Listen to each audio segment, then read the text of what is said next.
Y vamos a darle la palabra a la senadora Sandra Lasso, en primera instancia, y luego, como dicen en otros lados, que se vaya aprontando la historiadora Ana Frega, que es la siguiente. Sandrita. Gracias, Lauro. Buenas tardes a todas y a todos. Con la gran mayoría de ustedes nos hemos saludado.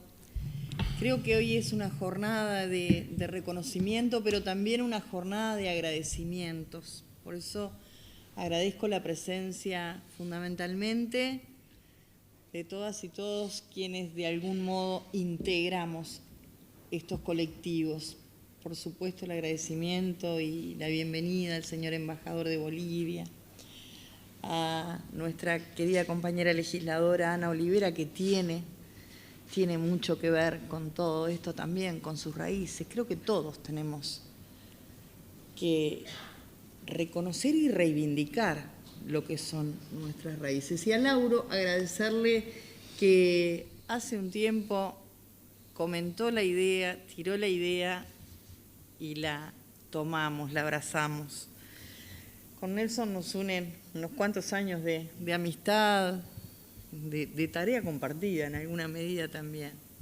Y yo quiero comenzar agradeciendo este inicio que hacían nuestras queridas amigas, en la convicción de que todos somos seres espirituales, que tenemos experiencias espirituales y somos mucho más que aquello que nos sucede, trascendemos a eso. Por eso estamos aquí. En el marco de la conmemoración del 5 de septiembre como Día Mundial de la Mujer Indígena, estamos planteando esta actividad. Una conmemoración que, como bien decía Lauro, nace durante el segundo encuentro de organizaciones y movimientos de América reunido en Tiwanaku, espero haberlo pronunciado bien, Bolivia, y que define esta fecha por la figura trascendente, pero que también la historia, como se dice cotidianamente, de aquellos que supuestamente ganan, invisibiliza la historia de grandes mujeres, como la figura de quien es esta fecha también reconocida y homenajeada, que es Bartolina Sisa, capturada y asesinada por el enemigo. ¿Qué objetivo tiene plantearnos un día para esta conmemoración? Primero que nada, el reconocimiento y la reivindicación de aquellas mujeres indígenas que, con sus propias características, en diferentes momentos históricos que vienen desde el origen hasta hoy, cumplieron y cumplen una tarea fundamental como protagonistas en la permanencia de la cultura de sus pueblos, su lenguaje, sus tradiciones. La Convención para la Eliminación de todas las formas de discriminación contra la mujer, la CEDAW por sus siglas en inglés, adoptó en 2022 la Recomendación General 39 sobre los derechos de las mujeres y niñas indígenas, en la que solicita a los estados que desarrollen y apliquen políticas integrales para proteger mejor sus derechos humanos.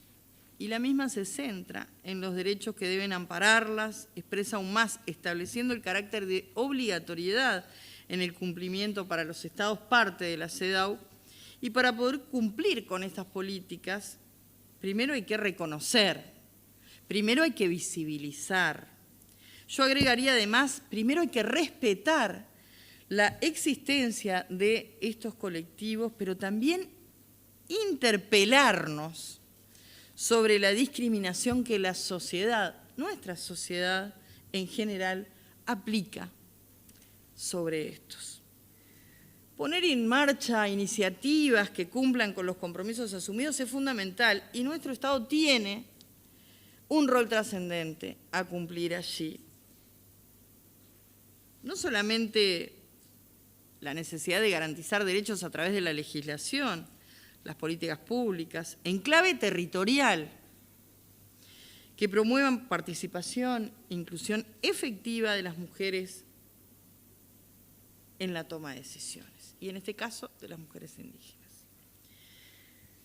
Podemos decir que existen en Latinoamérica alrededor de 522 pueblos indígenas que suman un total de 42 millones de personas, porque a veces solemos también vivir esto en soledad, en clave de soledad, y no debiera ser así. El 59% de ellos son mujeres. Y muchas veces a esa condición de mujer se suman otro, y del reconocimiento, ¿verdad?, indígenas, se suman otro tipo de discriminaciones y no queremos dejar pasar la ocasión para mencionarles.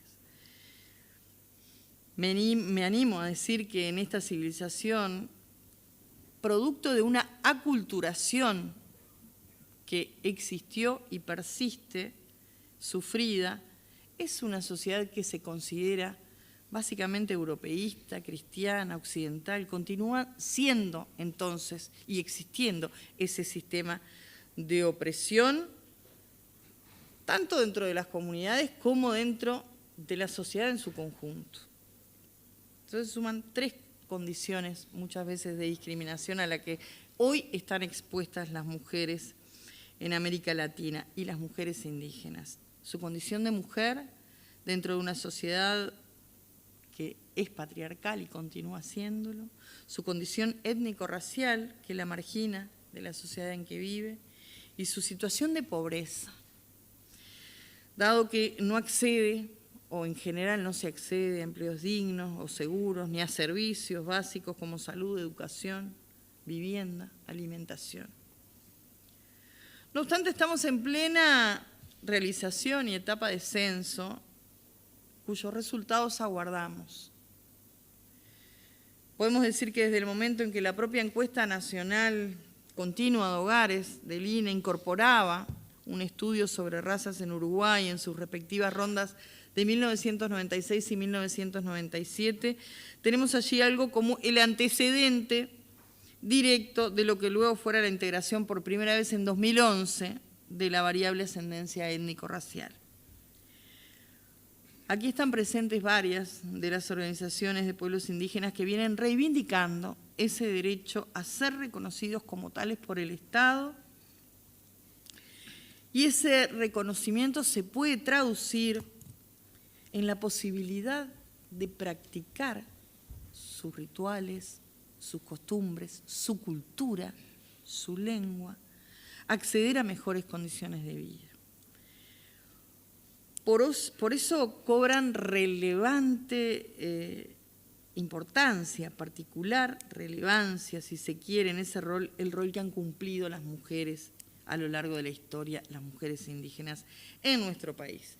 Ese rol y la búsqueda de incidencia se refleja en el trabajo que realizan en varios niveles, como pueden ser a nivel territorial la participación en comisiones barriales, en organizaciones de eventos y actividades que por un lado visibilizan esa temática a nivel nacional o regional, promueven la cultura, el respeto a las tradiciones. En fin, un trabajo en red que forma parte de un proceso o varios socioeducativos con un importante, reitero, componente territorial. Hemos planteado esta actividad en el entendido de la necesidad de asumir identidad. Identidad en tanto circunstancia de ser una persona en concreto y no otra, determinada por diferentes o por múltiples estamentos, como pueden ser rasgos, características que nos diferencian de otros. Identidad en tanto conjunto de rasgos o características de una persona que permiten distinguirlas de otros conjuntos. Identidad en tanto reconocimiento histórico colectivo. Identidad en tanto perdura la necesidad de visibilizar el rol que juegan las mujeres indígenas en la tarea de mantener viva su historia y defenderla. Reclamar y exigir que esas voces sean oídas es también responsabilidad nuestra en tanto legisladores, en tanto nuestro rol de representación. Por eso juntos reclamamos y reafirmamos el derecho a que esas voces sean oídas, como parte de esa diversidad que mucho proclamamos como parte del Estado, pero que en los hechos seguirá estando socavada si se nos priva de conocer y promover la riqueza cultural que nos pertenece. Promover una cultura que respete, reconozca y apoye los liderazgos de las mujeres indígenas, así como prevenir, sancionar o erradicar todas las formas de violencia hacia ellas, también es parte de nuestro rol como legisladores y legisladoras.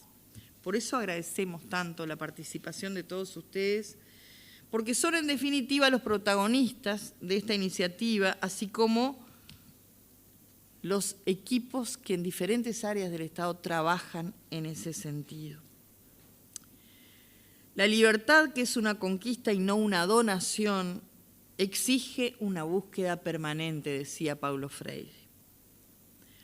Aunque en los últimos años la historia local, de alguna manera, o cuando digo local me refiero a Latinoamérica, siempre pensando en una patria más grande y no el concepto estrictamente nuestro.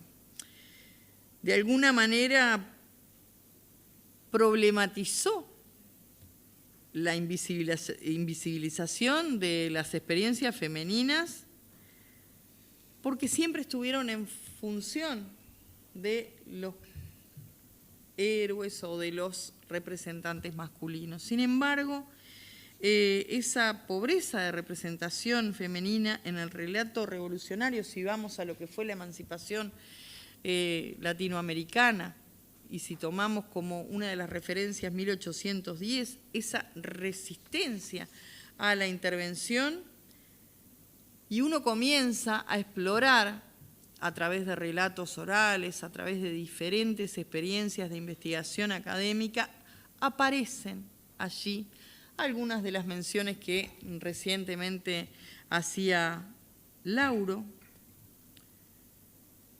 Y eso nos obliga también, en tanto representantes, a comenzar a hacer esa deconstrucción de biografías que de alguna manera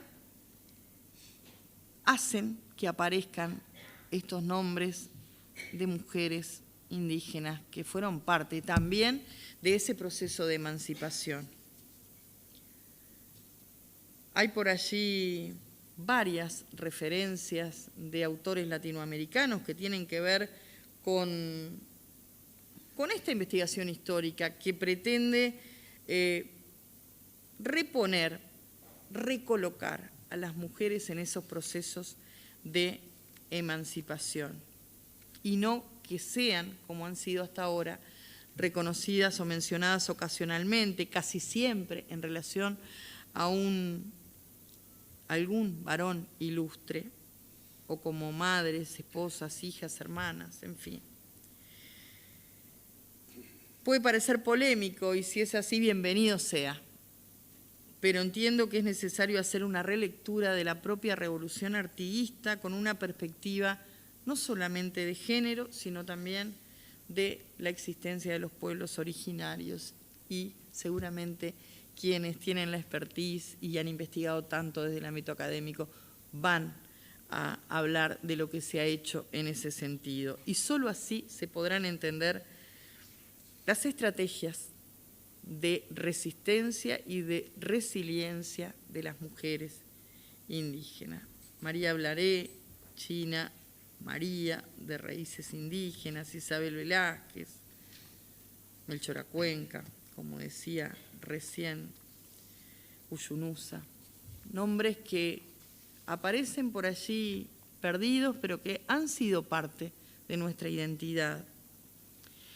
De allí entonces la importancia de esta fecha de las mujeres indígenas en lo que fue la consolidación de la revolución y de la emancipación.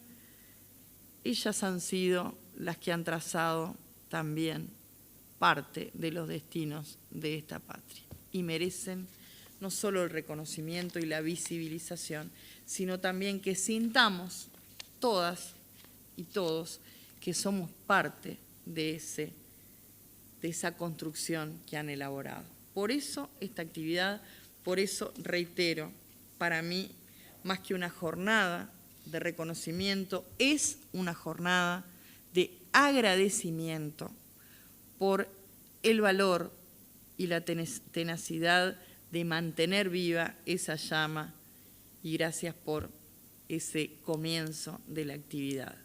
Vamos a dejar paso a quienes seguramente van a hacer que desde el otro lado gente como uno humildemente pueda aprender más de sus propias raíces. Muchas gracias. Dejo el lugar.